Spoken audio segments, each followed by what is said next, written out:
জীবন একটি চলমান অধ্যায়, প্রতিদিন নতুন কিছু শেখায়। যখন আপনি বিয়ের আগে পড়ালেখা করেছেন তখন কিন্তু আপনার পড়ালেখা, আপনার যাবতীয় কাজের প্রতি আপনার খেয়াল ছিল।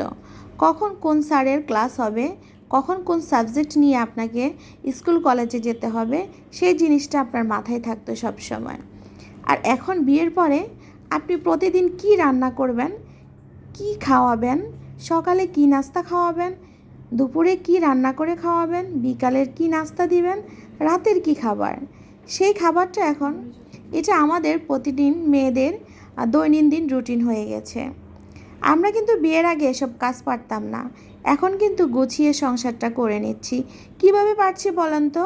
কারণ জীবন প্রতিদিন নতুন নতুন অনেক কিছু শেখায় আমাদেরকে, আর সেটাই আমাদের শিখতে হয়। সকালে অনেক ব্যস্ততার মধ্যে দিনটা কাটে, বাচ্চাকে স্কুল থেকে আনা, তারপর হচ্ছে নাস্তা খাওয়া, তারপর হচ্ছে রান্নার কাজে চলে আসা। তাই সকালের ভিডিওটা আপনাদের সাথে শেয়ার করা হয়নি। এখন আমি রান্নার কাজে চলে এসেছি। আজকে আমি 2 ধরনের সবজি রান্না করব। একটা হচ্ছে উস্তাভাজি আর একটা হচ্ছে ধুন্দুল দিয়ে মাছ দিয়ে রান্না করব। আমাদের এখানে একজন লোক বসে, উনি সবসময় একদম তাজা তাজা ফ্রেশ সবজি নিয়ে বসেন। আর আপনাদের ভাইয়া সবসময় ওনার কাছ থেকেই আমাদের সবজিগুলো নিয়ে থাকে। বিশেষ করে ধুন্দুলটা এত ভালো হয়, এত কচি হয়, কি আর বলবো, আপনারা দেখলেই বুঝতে পারবেন। ধুন্দুলে তেমন একটা পানি দিতে হয় না, একটু শুধু পানি দেই ঝোলের জন্য। এতটা কচি ধুন্দুল উনি নিয়ে আসে। আমি প্রথমে একটা পাতিল বসিয়ে নিয়েছি, তারপর পরিমাণ মতো তেল দিয়ে পেঁয়াজ কুচি দিয়ে দিয়েছি, তারপরে আদা রসুন বাটা দিয়ে একটু নাড়াচাড়া করে তারপরে সব রকমের গুঁড়া মশলাগুলো দিয়ে দিচ্ছি। আমি লবণটা সবসময় আগে দিয়ে থাকি, আমি কেন জানি লবণটা দিতে ভুলে যাই, তাই সবসময় আগেই লবণটা দিয়ে দেই।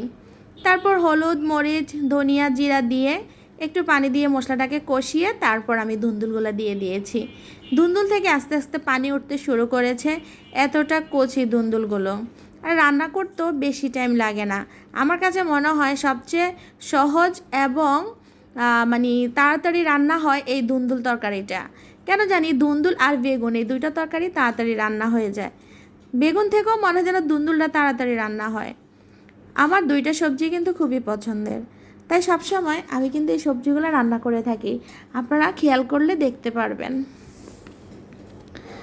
তারপর হচ্ছে ভালোভাবে কষানোর মধ্যে দেখেন প্রায় সিদ্ধ হয়ে গেছে। আমি আবার চেক করে নিচ্ছিলাম, তাহলে বোঝা যাবে যে আমি কতটুকু পানি দিব।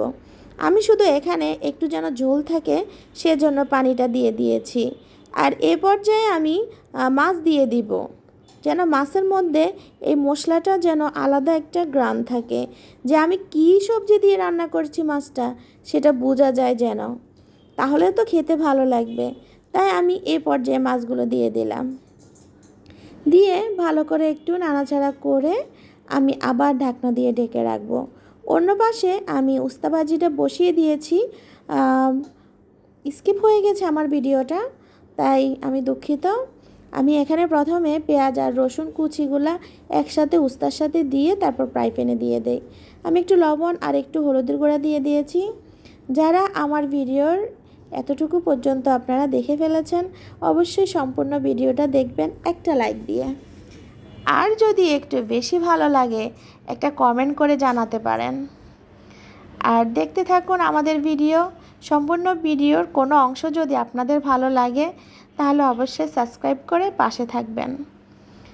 আপনাদের কমেন্টগুলো আমাদেরকে আরও একটি ভিডিও বানানোর জন্য উৎসাহিত করে। দেখতে দেখতে আমার সবজিটা প্রায় হয়ে এসেছে, আর এপাশে আমি উস্তাভাজিটা করে নিচ্ছি। আর এই দুইটা সবজি কিন্তু আমার খুব পছন্দের। আর উস্তাভাজিটা আপনি যত তাড়াতাড়ি মানে যত একদম চিকন চিকন করে কাটতে পারবেন তত তাড়াতাড়ি রান্না হয়ে যাবে। তারপর রান্না বান্না শেষ, দুপুরের খাওয়া দাওয়া শেষ। এখন বড় মেয়ে পাস্তা রান্না করেছে, আর এতটা মজা হয়েছে, মাশাআল্লাহ খুব মজা হয়েছে। আমরা মা মেয়েরা খুব মজা করে খেয়েছি। সবাই আমার পরিবারের জন্য দোয়া করবেন, আমিও আপনাদের পরিবারের জন্য দোয়া করব। সবাই সবার পাশে থাকবেন, এভাবে সবাই সবাইকে ভালোবাসবেন, আর আমাদের ভিডিওগুলোর পাশে থাকবেন। অবশ্যই ভালো থাকবেন। আল্লাহ হাফেজ।